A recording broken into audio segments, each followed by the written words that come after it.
श्री शिवाय नमस्तुभ्यम। सावन पूर्णिमा के दिन भगवान शिव और विष्णु जी के साथ साथ माता लक्ष्मी जी की पूजा की जाती है। सावन पूर्णिमा के दिन लक्ष्मी जी की पूजा करने से साधक को शुभ फल की प्राप्ति होती है। वहीं इस दिन गंगा स्नान और दान को भी बहुत उत्तम माना गया है।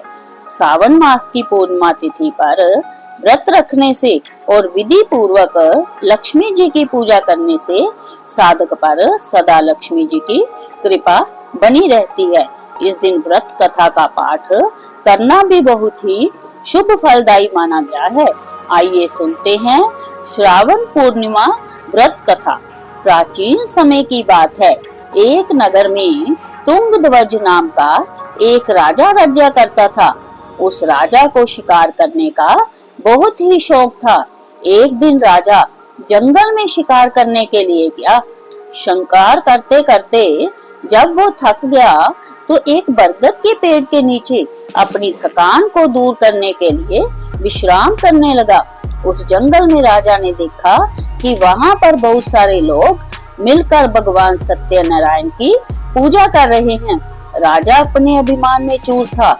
अपने घमंड के कारण राजा ने ना ही भगवान सत्यनारायण को प्रणाम किया और ना ही उनका प्रसाद ग्रहण किया। उसके बाद राजा शिकार करके अपने नगर में वापस लौट गया। जब राजा अपने नगर में वापस आया तो उसने देखा कि उसके राज्य पर किसी दूसरे राज्य की सेना ने हमला बोल दिया है। अपने राज्य की ऐसी हालत देखकर राजा को तुरंत समझ में आ गया कि उसने जो भगवान सत्यनारायण का अपमान किया और उनके प्रसाद का निरादर किया, इसके कारण उसके राज्य की ऐसी हालत हो गई। अपनी गलती का आभास होते ही राजा तुरंत जंगल की तरफ भागा जहाँ सत्यनारायण की कथा चल रही थी। वहां जाकर राजा ने भगवान से अपनी गलती के लिए क्षमा प्रार्थना की और प्रसाद मांगकर उसे ग्रहण किया। राजा ने सच्चे मन से अपनी भूल का पश्चाताप किया। इसको देखते हुए भगवान सत्यनारायण ने राजा को माफ कर दिया और इसके परिणाम स्वरूप राजा का राज्य पहले की तरह हो गया। उसके बाद से राजा भगवान सत्यनारायण का परम भक्त बन गया और उनकी पूजा अर्चना करने लगा। भगवान सत्यनारायण की कृपा से राजा ने उस राज्य का भार काफी समय तक संभाला। ऐसा माना जाता है जो भी भक्त सावन पूर्णिमा की व्रत कथा का पाठ सच्चे मन से सुनता है या पढ़ता है, उसकी सारी मनोकामना की पूर्ति होती है और उस पर सदा माता लक्ष्मी जी की कृपा बरसती है। इस कथा के पाठ से वाजपेय यज्ञ करने जितना फल की प्राप्ति होती है।